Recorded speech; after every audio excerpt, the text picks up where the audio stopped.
Olá, tudo bem? Está começando mais um Alesp Cidadania. No programa de hoje vamos falar sobre inteligência artificial, uma ferramenta que faz parte de diversos serviços que utilizamos no dia a dia. Recomendadores de filmes em sites de streaming, classificadores de foto em redes sociais ou mesmo classificadores de spam são exemplos de uso de aprendizagem de máquina. O Instituto do Legislativo Paulista, o ILP, promoveu curso sobre inteligência artificial com o objetivo de debater a presença da IA, inteligência artificial, no cotidiano da sociedade e suas aplicações jurídicas, como nas relações de trabalho e nas competências governamentais de municípios e estados. Para falar sobre esse assunto, vamos conversar com o Fábio Correia Xavier. Ele é diretor do Departamento de Tecnologia da Informação do Tribunal de Contas do Estado de São Paulo, e com a Amanda Cunha Melo Smith Martins. Ela é advogada e coordenadora da Comissão de Privacidade e Proteção de Dados de IA da OAB São Paulo. Sejam demais bem-vindos ao programa de hoje. E aí a gente pode começar então num bate-papo aqui super interativo juntamente com todos vocês que participam conosco aí do outro lado. A sua participação é de fundamental importância. E aí eu lembro, Amanda, o que é de fato essa inteligência artificial, hein? Olá, Arthur, muito obrigada, é um prazer estar aqui, agradeço à TV Alesp pelo convite e também preciso parabenizar essa iniciativa, porque é o seguinte, de alguns meses para cá, a inteligência artificial deixou de ser uma coisa que está ali nos filmes ou que é uma tecnologia que só grandes empresas têm acesso, para passar a ser algo realmente utilizado no dia a dia por muitas pessoas, e a gente tem assistido aí a proliferação de ferramentas de inteligência artificial ou IA, ferramentas gratuitas que estão acessíveis à população e que estão nos colocando de uma forma muito rápida, muito próximos a essas tecnologias. Então é essencial a gente ter esse tipo de debate para discutir e realmente compreender o que está acontecendo e qual vai ser o impacto disso sobre a sociedade. E aí a gente tem aqui uma palavra que complementa a IA, que é inteligência artificial generativa. Como que funciona isso? Vamos dar um passo atrás, então, e começar falando sobre, afinal, o que é essa inteligência artificial? Porque a gente acaba ficando com a impressão de que hoje em dia a inteligência artificial é tudo é IA. Né? Porque a inteligência artificial está ali no trabalho, está ali nas propagandas, está ali na televisão, está ali no chat GPT, enfim. Mas, afinal, o que é inteligência artificial? Colocando de uma forma bem simples, a gente está falando ali de um programa de computador, de um sistema, e depois o Fábio vai poder complementar aqui com a perspectiva dele, mas eu, como jurista, trago uma perspectiva tecnicamente bem simplificada, que é o seguinte: a inteligência artificial nada mais é do que um sistema que é programado para simular o comportamento humano. Então, ele vai ser capaz de fazer atividades que seriam tipicamente humanas, como você analisar informações, você tomar decisões, você fazer previsões do que pode acontecer ou não, do que é mais provável e assim por diante. Só que isso tudo a partir de uma quantidade de dados tão grande que é algo que seria praticamente impossível de eu, como uma pessoa física, ir lá e fazer todo aquele levantamento, aquele estudo e aquela análise. Então, a inteligência artificial nada mais é do que um programa de computador que consegue simular diversos comportamentos humanos, inclusive o aprendizado. E aí, afinal, essa inteligência artificial generativa que a gente está falando tanto nos últimos meses, principalmente do final do ano passado para cá, mas especialmente no começo desse ano, conforme a ferramenta ChatGPT começou a ser popularizada e todo mundo começou a acessar e testar e fazer perguntas para o chat, etc. E aí surgiu essa expressão mais popularmente, a IA generativa. Isso é algo que já existia há muito tempo, mas que realmente caiu no conhecimento das pessoas muito recentemente. E aí, qual é a diferença desse tipo de inteligência artificial para outros tipos de inteligência artificial? É justamente essa palavra generativa, que quer dizer que ela é capaz de gerar ou criar algo novo. Então, ela consegue produzir novos dados a partir daquele treinamento que foi dado a ela, mas esses dados vão ser similares, mas não vão ser idênticos àqueles dados, aquelas informações com a qual o sistema foi alimentado, foi treinado. Então, a diferença está nessa capacidade de você gerar um conteúdo novo com o uso dessa inteligência artificial, e esse conteúdo pode ser tanto algo em texto, por exemplo, como acontece no caso do ChatGPT, mas a gente também tem visto muita gente explorando ferramentas de inteligência artificial generativas de imagem, de vídeo, de som, e existe uma série de conjuntos de dados, de informações que esse tipo de inteligência consegue criar, entre aspas, aí, porque ela está realmente só simulando o comportamento humano.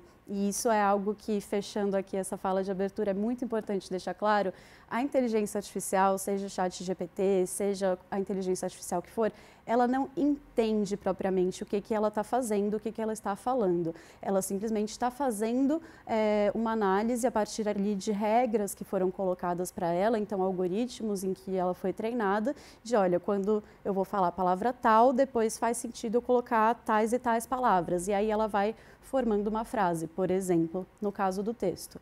Mas ela não sabe propriamente, não compreende qual que é o conteúdo, quais que são os conceitos, o que ela está dizendo ali. Mas ela consegue simular tão bem o comportamento humano que algo que nós estamos observando é que cada vez está se tornando mais difícil de saber o que é um conteúdo gerado por um ser humano e o que é um conteúdo gerado por uma IA generativa. E aí, Fábio, entra nesse papo aqui conosco. Vamos lá, complemente, por favor, Amanda. Acho que a doutora Amanda tratou muito bem aí os conceitos, né? A IA, inteligência artificial, realmente é um algoritmo que utiliza uma grande massa de dados para treinar esse algoritmo para que ele possa, com base nesse treinamento, responder perguntas, fazer, por exemplo, traduções de textos, criar inclusive códigos, criar novos programas, fazer análises. E essa IA generativa que surgiu aí com grande força com o ChatGPT 3.3, que foi lançado lá em novembro do ano passado, gerou um grande burburinho, ainda gera uma grande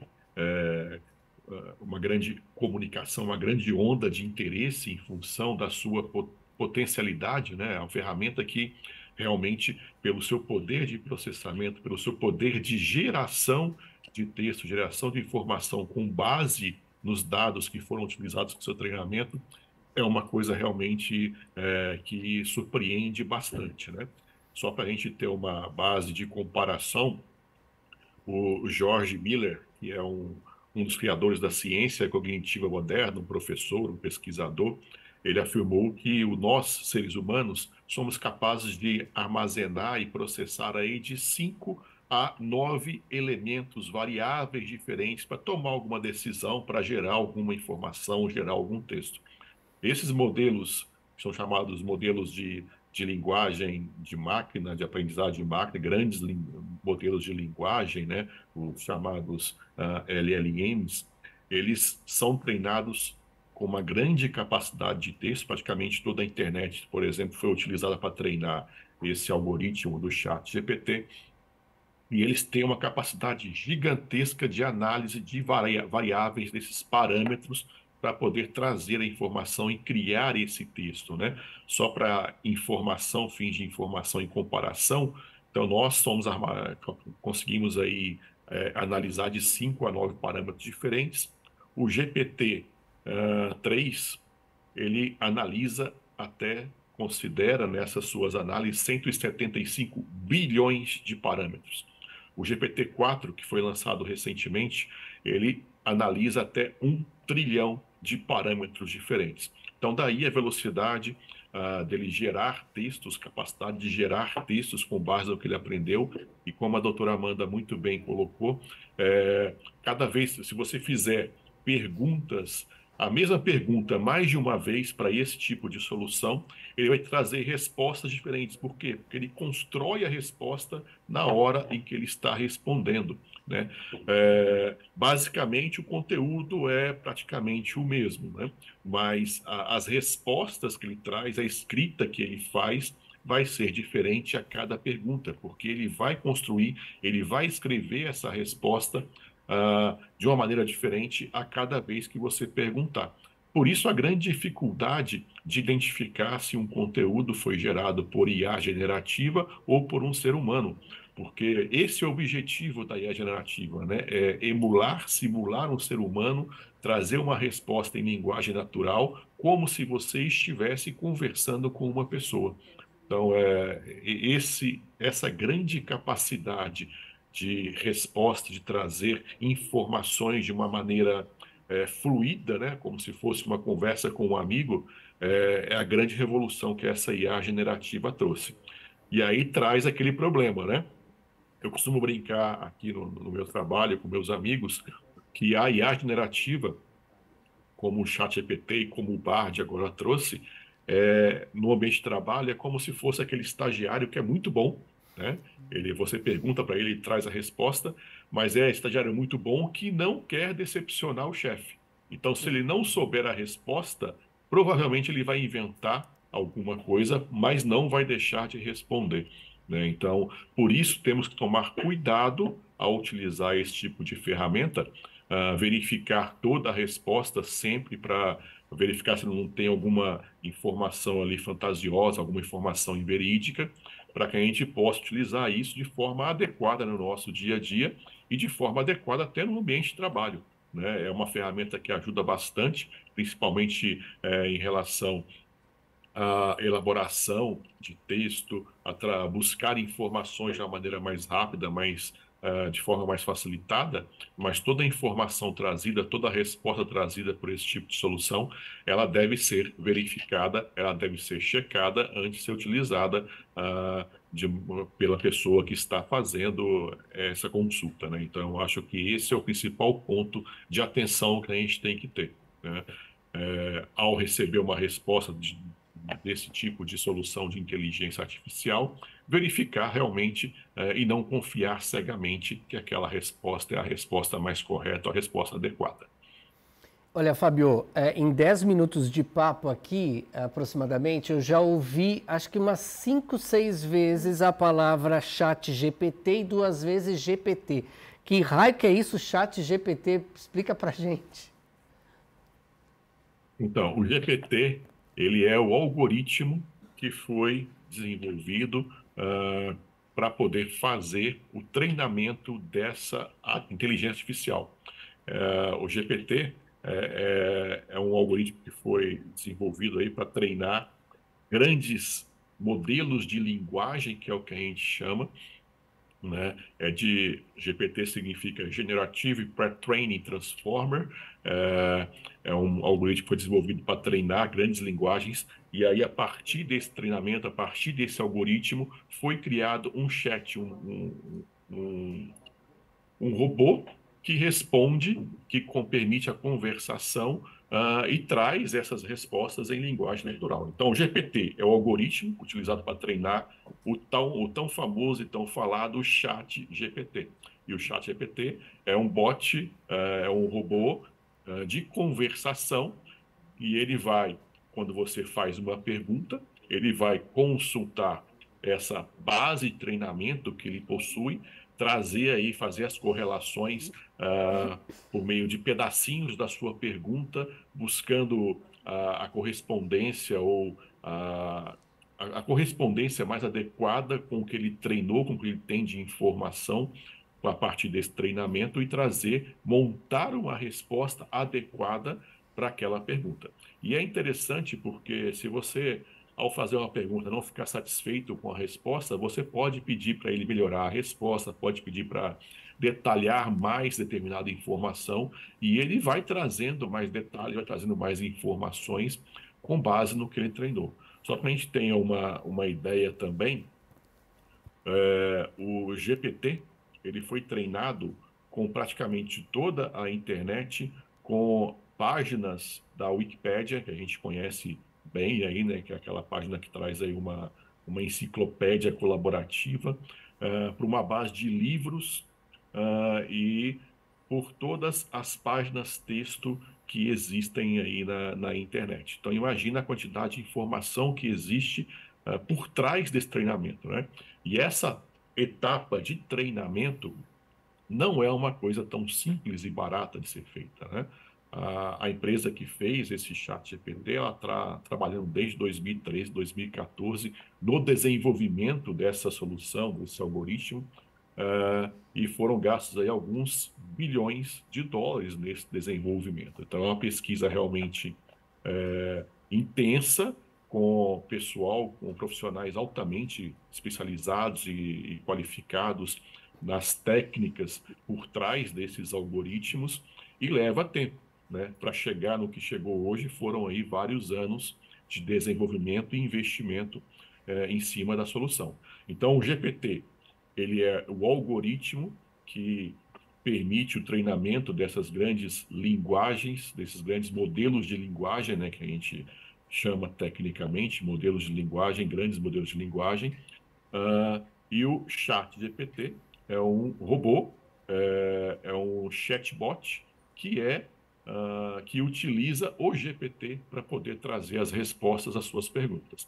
Antigamente, né, não muito longe assim, a gente tinha os chatbots também, mas os chatbots eram treinados e seguia aí uma estrutura meio de árvore, né? Você fazia lá um tipo de pergunta e aí você programava esse chatbot, por exemplo, se vier uma pergunta, essa pergunta ou alguma variação dessa pergunta, você responde assim. Se vier uma outra pergunta desse jeito ou parecida com isso, você responde desta outra forma. Então, você construiu uma árvore de eventuais perguntas e respostas que poderiam ser utilizadas ali nessa conversação com esse chatbot. Então, é um algoritmo mais fechadinho, um algoritmo mais quadradinho, mais programado realmente. O ChatGPT não, ele utiliza, justamente por utilizar o GPT, esses grandes modelos de linguagem, você pode perguntar qualquer coisa e ele sozinho, com o que ele aprendeu, com o que ele foi treinado, vai buscar uma resposta que seja adequada para aquela sua pergunta, sem necessitar uma orientação ou um guia mais detalhado por parte do desenvolvedor dessa solução. Então, essa é a principal diferença aí do GPT, do ChatGPT e dos chatbots anteriores a essa tecnologia. Olha, não sei você que está aí do outro lado da telinha nos assistindo, não sei se já perdeu alguma manhã, alguma tarde tentando falar com uma caixa de som em casa. Eu já, viu? Confesso que já fiz várias perguntas à caixa de som para entender se eu teria uma resposta rápida, e sempre é muito rápida a resposta. Às vezes não é aquela resposta que me agrada muito, mas ok, e está tudo bem. Agora, juridicamente, Amanda, o Fábio trouxe uma informação que, como jornalista, repenso algumas situações, mas juridicamente gostaria da sua análise sobre isso. Porque nessa confluência de informações, acabam vindo informações, por exemplo, do Wikipedia, que não é lá tão veraz, enfim, não existe uma veracidade. Como é que fica isso, hein? Informações que estão jogadas aí na internet? Olha, eu peguei várias coisas muito interessantes agora da fala do Dr. Fábio, alguns pontos em relação a questões éticas, alguns pontos, como você está colocando agora, que estão mais ligados a limitações da ferramenta e as oportunidades e limitações que ela realmente tem, assim, para que ela é feita, qual que é o seu objetivo quando você está utilizando, e se você está utilizando o ChatGPT para obter uma resposta 100% correta e confiável, etc., e fazer uma pesquisa acadêmica, você está usando a ferramenta errado. Eu gostei muito da analogia que o Dr. Fábio fez agora há pouco, de que o ChatGPT é como se fosse um estagiário que quer muito te agradar, então ele não vai te deixar sem resposta nunca, ele vai te dar uma resposta, mas essa resposta às vezes vai ser uma enrolação e não quer dizer nada, às vezes vai ser uma coisa que não é bem verdade, e o próprio ChatGPT, a ferramenta, coloca um aviso na página inicial, quando você vai iniciar uma conversa, falando, olha, a ferramenta tem algumas limitações. Primeiro, as informações que você vai receber aqui de resposta, elas podem estar incorretas ou também podem estar desatualizadas, porque essa ferramenta foi treinada com informações até o final de 2021, acredito que até outubro de 2021. Então, se você perguntar quem é a Rainha da Inglaterra, ele certamente vai te responder quem é a Rainha da Inglaterra, sem saber que houve uma mudança recentemente na monarquia. E esse é só um exemplo das limitações que o ChatGPT tem, mas isso não significa que a ferramenta não seja extremamente útil e transformadora sob diversos aspectos. E aí a gente está falando sobre aspectos sociais, sobre aspectos econômicos, de mercado de trabalho e também sobre aspectos jurídicos, é claro, porque a gente está falando sobre questões muitas vezes éticas, questões regulatórias, questões que envolvem direito concorrencial. E aí eu acho que é até legal também falar um pouquinho mais sobre o que o ChatGPT significa, porque explicar o que é o ChatGPT é uma coisa bem simples. Se quem está assistindo aqui não testou ainda, eu faço um convite, recomendo fortemente que vocês procurem ali no Google, nosso querido buscador, que continuamos fiel a ele, afinal, para muitas coisas. E procurem o ChatGPT, entrem na ferramenta, é uma ferramenta gratuita, você cria o seu login de acesso e pode começar a utilizar de imediato. Então eu faço esse convite para que as pessoas testem e conheçam, para que você consiga entender realmente quais que são essas limitações e consiga entender também como que esse tipo de tecnologia pode ser útil no seu dia a dia. Porque outra analogia muito interessante de se fazer com o ChatGPT é que ele é basicamente uma calculadora de texto. Então, antigamente a gente aprendia a fazer conta na escola, tal, e a professora falava, você não vai ter sempre uma calculadora no seu bolso, não sei o quê, e hoje a gente tem o celular no bolso, mas isso não significa que você não precise saber o que você quer pôr na calculadora, entender o raciocínio lógico-matemático que você vai imputar ali. E a mesma coisa no ChatGPT. Ele é uma ferramenta de texto que é ótima para revisar textos, é ótima para você ter ideias, para você discutir ideias de títulos para artigos, para você pedir para ele te ajudar a deixar o texto de um e-mail mais formal ou então mais delicado, quando você precisa falar de alguma coisa um pouco difícil, não sabe bem como escrever, ele é ótimo para esse tipo de coisa, porque ele é justamente isso, uma calculadora de texto. E aí, então quem nunca testou, ele é simplesmente como se fosse um chat do WhatsApp, mas ao invés de ter outra pessoa ali do outro lado, você tem esse algoritmo que o Dr. Fábio estava nos explicando, e ele vai te trazer as respostas dentro do que ele tem ali para oferecer, que tem essa limitação de 2021, que pode trazer informações incorretas, mas ele nunca vai te deixar sem uma resposta. E aí, essa questão de não ter acesso a informações em tempo real da internet foi algo que pegou muito e que fez muita gente criticar o ChatGPT como se a ferramenta não fosse realmente tão inovadora assim. Mas a verdade é que eu vejo ela como um grande marco no início da corrida realmente da inteligência artificial, porque a partir do momento em que uma empresa que não era uma das grandes Big Techs foi lá e lançou uma ferramenta gratuita que trazia uma possibilidade de uso que não era oferecida por nenhuma outra grande empresa e assim por diante, fez com que começasse a pipocar diversas ferramentas de inteligência artificial. Então, dependendo da área em que você trabalha, dependendo do que você se interessa e etc., você vai encontrar diferentes ferramentas para diferentes necessidades. Então, assim, o ChatGPT, eu acredito que foi muito importante como um marco do início dessa transformação numa velocidade extremamente acelerada, porque são pesquisas, são estudos, são algoritmos que vinham sendo desenvolvidos há muitos anos, mas a portas fechadas. Você ter ali acesso gratuito para qualquer pessoa a uma ferramenta de inteligência artificial é uma mudança que a gente observou acontecer nos últimos meses e que realmente tem o potencial de ser, no mínimo, tão transformador quanto foi a Wikipédia quando lançou, que a gente já citou aqui a Wikipédia, e eu acho que é um ótimo exemplo para a gente refletir sobre ela, em especial na educação e em questões éticas. Porque uma das primeiras polêmicas que surgiu ali quando todo mundo começou a falar o que é esse tal de ChatGPT, começou a usar, começou a testar, é que alunos começaram a usar a ferramenta para fazer trabalhos escolares, para fazer pesquisas, para fazer artigos e assim por diante. E a mesma coisa a gente viu acontecendo com a Wikipédia. Então, as pessoas falam, pô, mas a pessoa vai olhar ali na Wikipédia, vai copiar o conteúdo, nem sabe se tem fonte, e as enciclopédias realmente, e as bibliotecas, etc. E é uma mudança irrefreável, é algo que a sociedade realmente passou ali de um ponto em que não tinha mais como aquilo não ser acessível a todos e não fazer parte da nossa forma de pensar, de escrever, de apresentar trabalhos escolares, de dar aula também, e é algo no mesmo sentido do que a gente está vendo acontecer agora com o ChatGPT.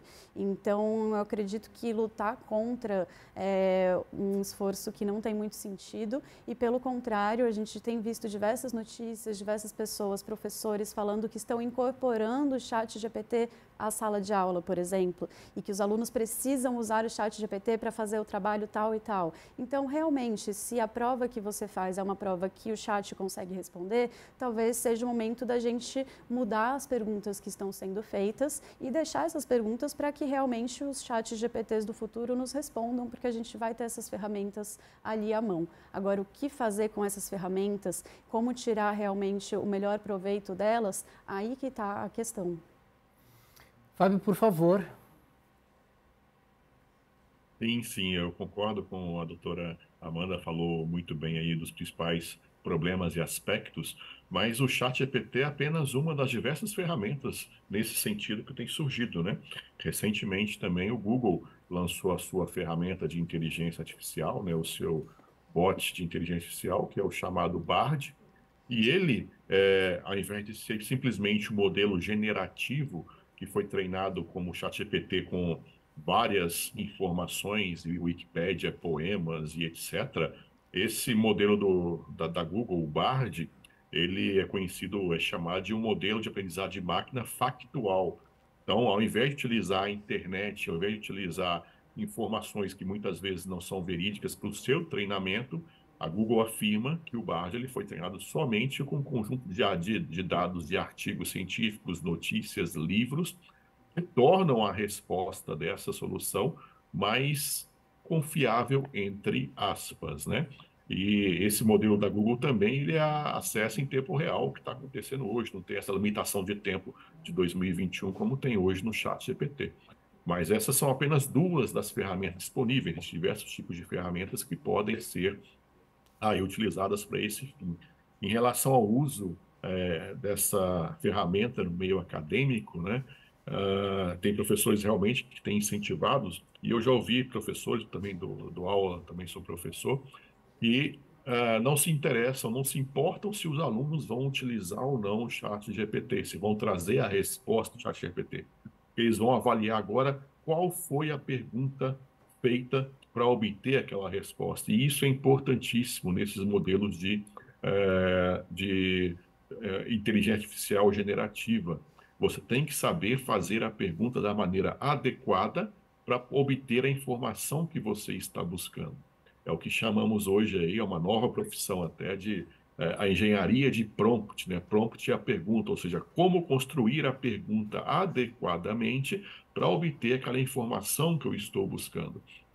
E aí existem várias dicas, vários modelos de prompt de pergunta que podem ser criados para facilitar e ter essa resposta mais assertiva desses modelos de linguagem. Só dando um outro exemplo também, não é só a nossa vida particular que essas ferramentas podem ajudar, né? As empresas, organizações também têm muitos benefícios ao utilizar esse tipo de ferramenta. Claro que essas ferramentas têm que ser usadas de uma maneira adequada nas instituições, nas organizações.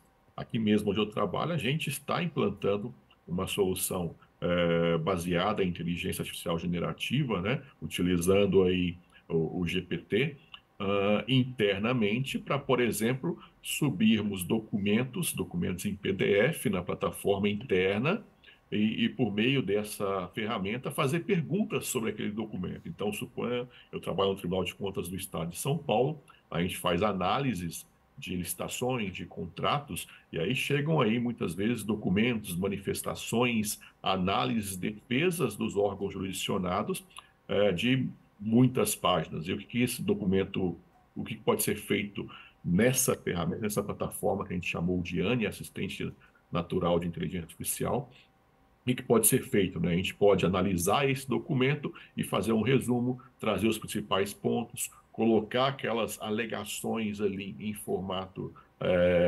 de itens para facilitar a interpretação, para facilitar a análise daquele documento. Podemos fazer, inclusive, um resumo daquele documento, que o GPT é uma ferramenta muito interessante, muito eficiente para fazer resumos, né? Então, os usos, as utilizações desse tipo de ferramenta em ambiente corporativo são inúmeras também. Então, é uma situação que é bem interessante, é uma oportunidade grande para as organizações utilizarem essas ferramentas de forma corporativa. A gente está pensando mais para frente de integrar isso com nossos processos eletrônicos, por exemplo, de forma que, ao abrir um processo que tem lá uma centena de documentos, uma centena de informações, a gente consiga, por meio dessa solução, obter lá os principais insights, principais alegações que foram feitas naquele processo, indicando aonde estão essas alegações, para que a pessoa tenha uma melhoria na sua produtividade, que ela consiga trazer ali elementos que são importantes de uma maneira mais fácil e mais rápida, né? Da mesma forma, juntando aí essa análise do processo com uma jurisprudência que já tem na casa, para que ele possa manter esse entendimento alinhado ao entendimento que a casa vem tendo em determinados assuntos. Então, notem que há uma grande janela de oportunidade para utilizar esse tipo de ferramenta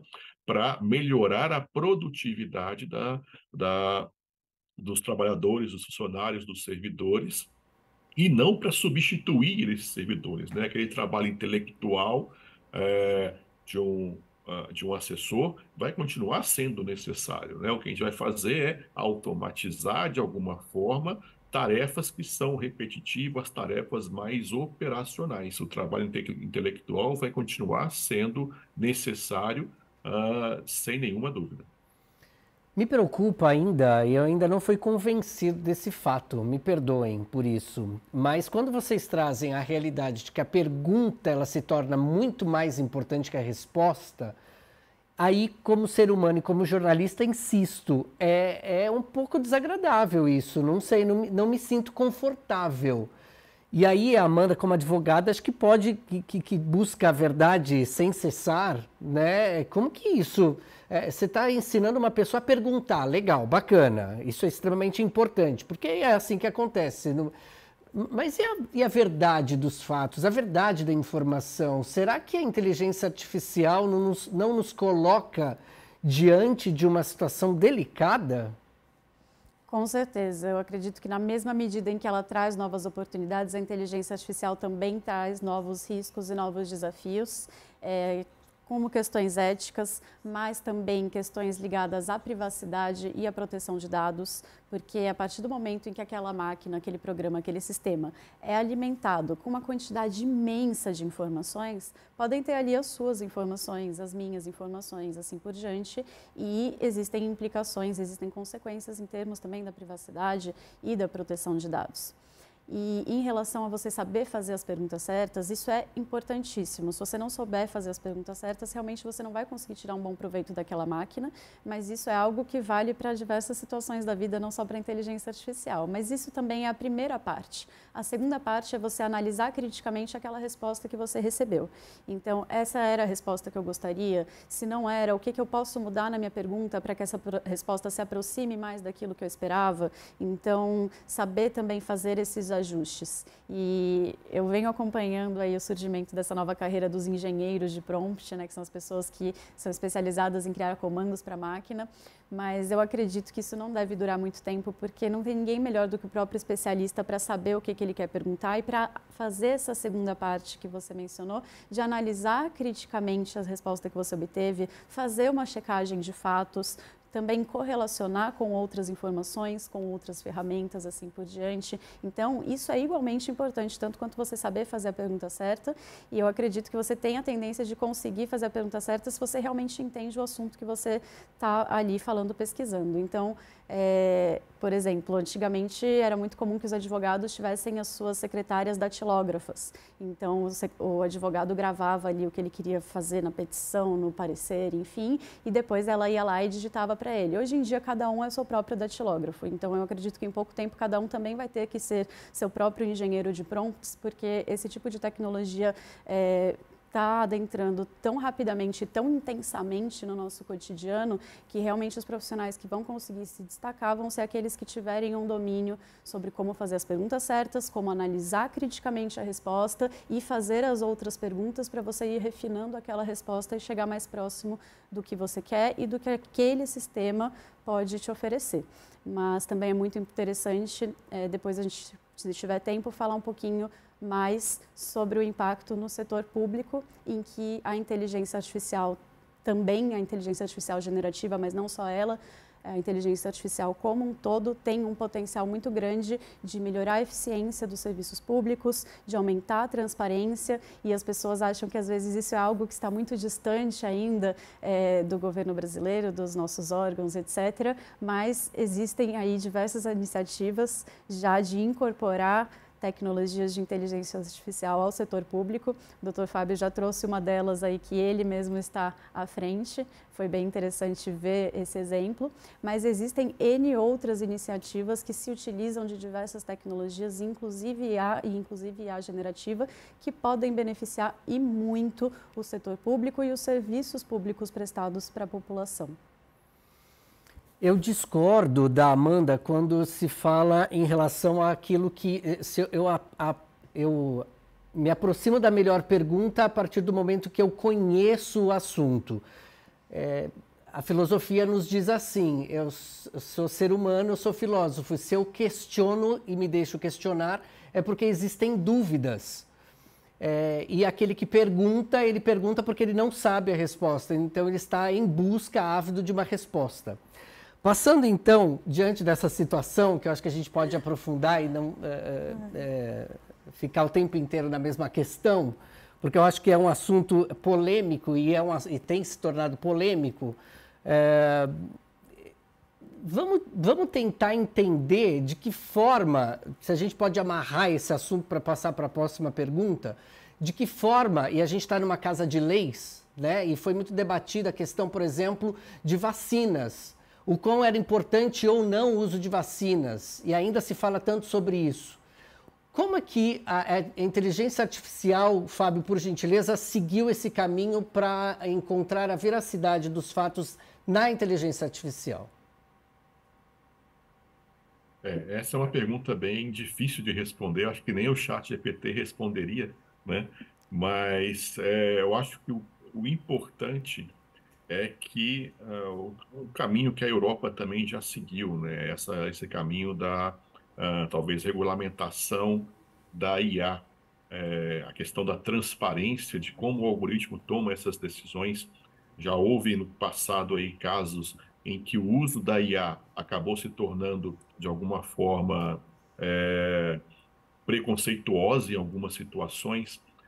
Então, o treinamento dessa tecnologia, o que foi utilizado, quais são os parâmetros, eu acho que a transparência nesse sentido de como é feito e como é construído essa solução, como são construídas essas soluções, eu acho que é fundamental. E a regulamentação, né? Definir de quem é a responsabilidade, definir como e quando pode ser utilizado. As oportunidades são inúmeras, mas nós temos que ter regras claras e bem definidas para que o uso dessa tecnologia seja realmente em benefício da sociedade, né? E não em benefício das grandes organizações, das grandes big techs que dominam esse tipo de tecnologia. E só falando um pouquinho da questão ética que já foi abordada bastante aí, né? Existe um problema ético muito famoso, antigo aí, até em relação à inteligência artificial, né? Suponha que você vai comprar um carro que tem inteligência artificial, e aí você compra esse carro, e aí você é o dono daquele carro, né? Mas imagina que esse carro está aí prestes a sofrer algum tipo de acidente, alguma situação, e ele tem que escolher ou, por exemplo, bater numa árvore e matar o dono do carro, ou atropelar, por exemplo, uma, duas, três pessoas e crianças. Qual a decisão que o carro vai tomar, né? A questão dos carros autônomos, por exemplo. Então, essa é uma questão ética, muitas vezes, que é complicada de resolver, que nós não temos ainda uma solução muito clara sobre como utilizar isso. Daí a necessidade de termos realmente uma grande transparência sobre como esses algoritmos funcionam. E a questão do uso da resposta desse tipo de algoritmo de AI generativa, né? De quem é a responsabilidade por utilizar aquela resposta sem fazer a verificação adequada? A responsabilidade é da IA, é da empresa que está por trás do desenvolvimento daquela solução, ou é da pessoa que está utilizando aquela resposta, aquela solução de maneira equivocada ou sem verificar sem fazer aquela análise crítica que a doutora Amanda falou agora há pouco, né? Então, são várias questões que são importantes a serem consideradas. Já há aí um projeto em tramitação no Congresso sobre a regulamentação da IA, mas esse projeto já começou antes da IA generativa, essa revolução toda que nós temos hoje. Então, talvez seja necessário aí um debate grande com a sociedade, com a academia, para verificar quais os caminhos que o país, que o Brasil, deve seguir em relação a esse tipo de tecnologia, né? Eu não sei como que poderíamos seguir nisso, mas é importante a participação de todos os setores da sociedade para que a gente tenha um caminho mais claro sobre como trabalhar com esse tipo de tecnologia. E só para comparação, né, já existem aí pesquisas que trazem, já estão indo para o próximo passo, né, que é ter realmente robôs com inteligência artificial integrada, esse tipo de inteligência, para que a gente tenha aí, por exemplo, sei lá, androides em um futuro não muito distante, né? Então, a tecnologia está avançando muito rápido e muitas vezes aquele arcabouço jurídico, arcabouço legal que é necessário para que a tecnologia realmente só traga benefício para a sociedade, esse arcabouço anda num passo muito mais lento do que a tecnologia. Então, nós temos também que tentar balancear essas duas velocidades para que tenhamos aí somente benefícios para a sociedade no uso desse tipo de tecnologia. Pensando então nos benefícios, na questão de transparência, Amanda, nos traz essa reflexão então que você já nos disse em relação às instituições governamentais, né? Quando a gente pensa na regulação da inteligência artificial, então como colocar regras, como colocar limites, como colocar boas práticas para o uso dessa tecnologia, dessas ferramentas, a gente tem a regulação estatal e a gente também tem a autorregulação. Então, já foi mencionado aqui pelo Dr. Fábio que a gente está aqui no Brasil em vias de aprovar. Temos um PL de inteligência artificial e alguns dos pontos que são trazidos no texto desse PL, assim como de diversas outras normas voltadas à inteligência artificial por todo o mundo, são as questões da transparência e da explicabilidade. Porque uma das maiores dificuldades está em você conseguir explicar a forma como a inteligência artificial chegou a determinada decisão em certa situação. Então, se ela escolheu parar o carro ou seguir em frente, como você explicar a forma como ela foi treinada para que ela decidisse que se tem uma pessoa ali, ela precisa parar e assim por diante. E você ter transparência também na forma como isso é feito, em quais são as diretrizes, e essa transparência pode ser a diferentes níveis, mas frequentemente ela esbarra em questões também de sigilo da própria empresa, de sigilo comercial, e isso tem sido um grande desafio aí a ser enfrentado, você garantir que haja uma transparência, garantir que haja uma explicabilidade e ao mesmo tempo preservar essas informações que seriam ali sigilosas, sensíveis de alguma forma. Mas é essencial que haja esse olhar para a regulação, porque é um fenômeno com impactos sociais, econômicos, etc., muito grande, que não pode ser ignorada e que precisa ser olhada também pelo direito. Nós estamos fazendo isso aqui no Brasil. E isso é algo essencial. E enquanto isso, paralelamente, a gente também vê a autorregulação acontecendo muito intensamente, porque a partir do momento em que uma empresa, um órgão, uma associação, seja quem for utilizar no seu cotidiano, for incorporar ali nas ferramentas da equipe, ferramentas de inteligência artificial, a própria empresa vai ter que ter esse olhar e essa preocupação e colocar regras do que meus funcionários podem ou não podem colocar ali naquela ferramenta. Se um PDF é uma correspondência sigilosíssima entre a empresa e ali um cliente, a empresa e outra empresa, enfim, deixar claro para os funcionários e fazer treinamentos e conscientizações, etc., sobre boas práticas no uso da IA e sobre quais são as regras dentro daquela instituição. E essas regras são importantes para que haja também essa autorregulação e para que, enquanto o direito não alcança ali o desenvolvimento da tecnologia da inteligência artificial, a sociedade vá se organizando e estabelecendo por si própria alguns limites nesse sentido. Então, são fenômenos que ocorrem ali paralelamente, de certa forma, de forma complementar, e que são importantíssimos para que a gente tenha realmente, como usuários, uma segurança maior no uso dessas ferramentas, que a gente possa contar com uma transparência por parte das empresas que nos fornecem acesso a essas ferramentas e assim por diante. Fábio, por favor. Só complementando essa questão da privacidade no uso dessas ferramentas, no envio de informações sigilosas, informações que têm até segredo comercial.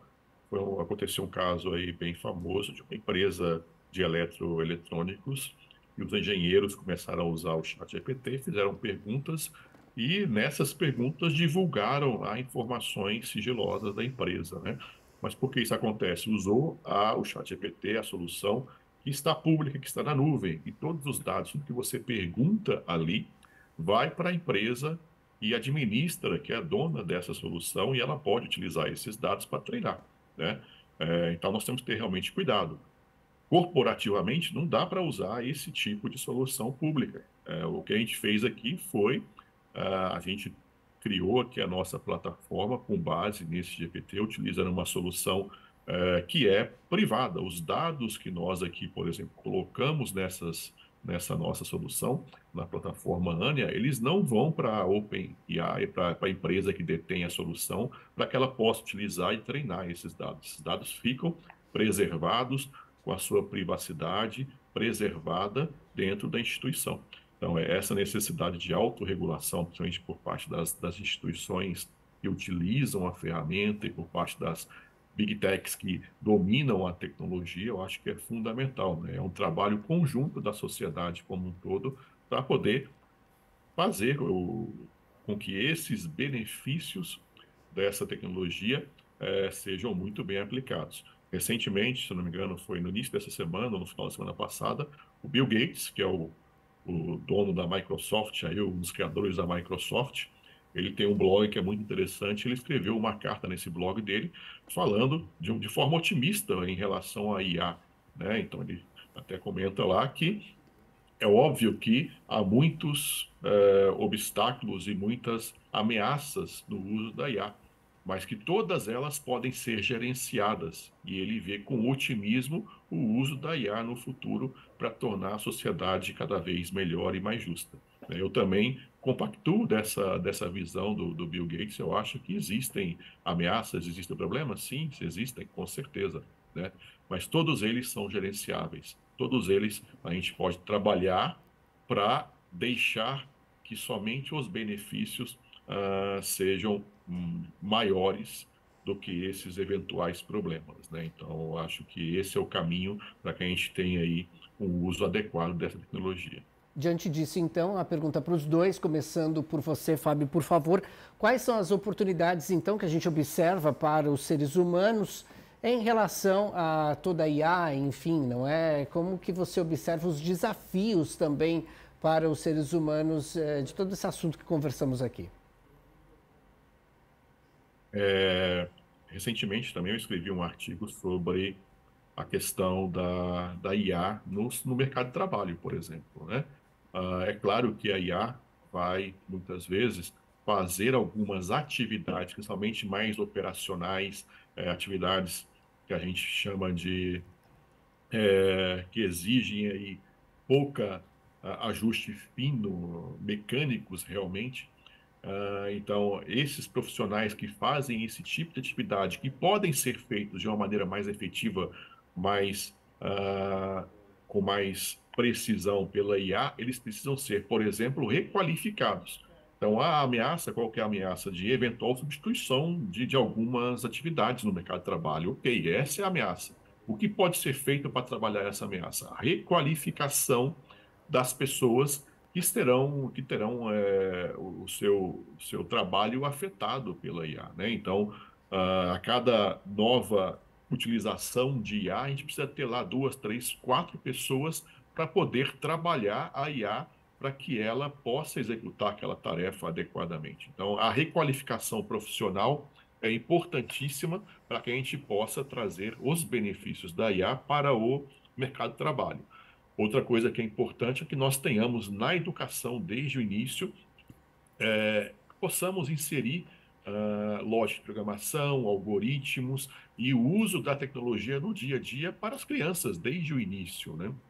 É uma oportunidade para que todos já cresçam sabendo das limitações e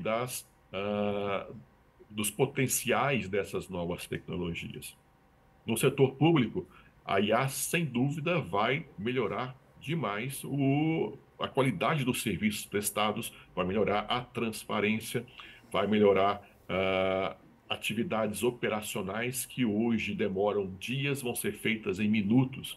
Então, é um benefício aí gigante para a população em geral. Então, eu acho que em todas as áreas nós temos diversos benefícios que a IA vai trazer e, consequentemente, teremos alguns problemas que devem ser tratados, né? Mas há sempre uma forma de gerenciar, de tratar esse problema para evitar que o benefício fique prejudicado em função desses problemas. Então, acho que esse é o caminho, realmente, identificar os riscos e trabalhar de alguma forma para minimizar ou eliminar esses eventuais riscos. A gente tem uma série de riscos ali trazidos pela inteligência artificial, risco de discriminação, de decisões enviesadas, etc. Mas talvez o que mais preocupa a população em geral é realmente esse risco de a IA vai roubar o meu emprego. E é isso que as pessoas realmente querem saber, se elas vão ser substituídas pela inteligência artificial e se elas precisam começar a se preocupar com isso. Recentemente, a Goldman Sachs soltou uma pesquisa em que eles estimaram quanto por cento das atividades em cada setor seriam automatizadas ou substituídas por uma inteligência artificial. E aí eu não estou falando 40% das pessoas, estou falando 40% das atividades no setor jurídico, então ali no meu escritório de advocacia, 40% do que eu fazia no ano passado à mão, que tinha ali minhas advogadas, estagiárias fazendo à mão, vai passar a ser feito automatizado. E aí o que você vai ter é uma necessidade de realmente capacitação, como o Dr. Fábio colocou, e uma ressignificação do que é o seu trabalho. Então, eu vou ter que refazer um gancho aqui com o seu comentário, Arthur. Eu não sugiro que vocês deleguem para outras pessoas o trabalho de fazer perguntas. Não deixe que um engenheiro de prompt seja o seu filósofo. Então, faça você mesmo, você mesma as perguntas, explore a ferramenta, porque os profissionais que vão ser realmente valorizados no futuro são aqueles que têm a capacidade de performar nessas atividades que são mais estratégicas, atividades que são mais criativas, essas atividades que estão ali no percentual que não vai ser feito pela máquina e principalmente os profissionais que sabem como operar essas máquinas. Porque o direito é um setor que tem visto uma evolução tecnológica imensa, principalmente com a digitalização dos processos. Pouca gente sabe disso, mas o Brasil talvez seja o país do mundo a chegar a 100% dos processos digitais. Quem era advogado, estagiário, mais antigamente lembrava de carregar processo no fórum, etc., sabe a mudança, a transformação que isso foi. E é uma dificuldade muito grande que eu vejo no desenvolvimento de tecnologias para o direito, a comunicação entre o advogado falar o que ele quer e a pessoa da TI conseguir entender o que ela tem que desenvolver. Então, no momento em que você é um advogado que também entende de TI, que também entende de IA, etc., você vai conseguir se comunicar melhor com a sua equipe e também vai conseguir fazer com que os resultados obtidos dessas tecnologias sejam muito melhores. Então, eu vejo o futuro, em termos de mercado de trabalho, como um futuro muito mais multidisciplinar, em que não basta você saber tudo sobre um único assunto, você precisa ter habilidades ali multidisciplinares e entre elas, como o Dr. Fábio muito bem colocou, algo que precisa ser ensinado cada vez mais cedo e principalmente para os mais velhos precisa ser ensinado, porque os mais jovens já nascem nesse meio e já estão ali ouvindo o algoritmo desde que nasceram. Tem gente que deve estar assistindo e está ouvindo pela primeira vez essas palavras. Então, importantíssimo você se preocupar em levar o acesso a esse conhecimento e essa capacitação à parcela da população e da sociedade que não tem acesso a isso, para que todos consigam se requalificar e ir assumindo esses novos postos que vão, inegavelmente, surgir no mercado de trabalho e que vão precisar de pessoas que tenham essas habilidades. E são habilidades novas, que vão ser desenvolvidas agora. Então, é importantíssimo que as pessoas também tenham interesse e se preocupem em aprender sobre esses novos temas, não tenham um olhar ali reticente ou preconceituoso ou cético e realmente deem uma chance para essas ferramentas, porque, no mínimo, você vai estar aprendendo mais coisas e isso, com certeza, agrega muito a um profissional. A minha preocupação não é nem com trabalho ou não. Não sei se vocês conseguem enxergar, certamente você que está aí do outro lado não vai conseguir ver. Eu, por exemplo, estou vendo a Silvânia, que é editora de imagens, está bem aqui na minha frente, do outro lado. Há 20 anos eu carregava fitas, betas enormes para a Silvânia. Hoje eu não preciso carregar, ela tem tudo ali no computador. A única situação que acho que barra e que a gente pode voltar a discutir isso no Alesp Cidadania num outro momento, que uma hora se passou tão rápido, né? É até que ponto a inteligência artificial não vai roubar o meu trabalho, mas aquilo que eu sou, ser humano. Eu quero demais agradecer a presença aqui de vocês em nosso programa, Amanda Cunha Melo, Smith Melo, né? Smith Martins. Smith Nome Martins. grande. Eu quero muito agradecer a advogada, então, e coordenadora da Comissão de Privacidade, Proteção e Dados da OAB São Paulo, e também o Fábio Correia Xavier, diretor do Departamento de Tecnologia de Informação do Tribunal de Contas do Estado de São Paulo. Muito obrigado pela participação de vocês. Fica aqui um novo convite para que possam retornar e a gente dialogar, discutir mais esse assunto que não vai ter fim com tanto tempo assim. E eu quero agradecer a você também, ser humano que está aí do outro lado, que faz uso dessa inteligência artificial. Se ela existe, é porque a sua mente é muito mais brilhante que a inteligência artificial. Muito obrigado pela sua companhia. A gente se encontra na nossa programação. Tchau, tchau.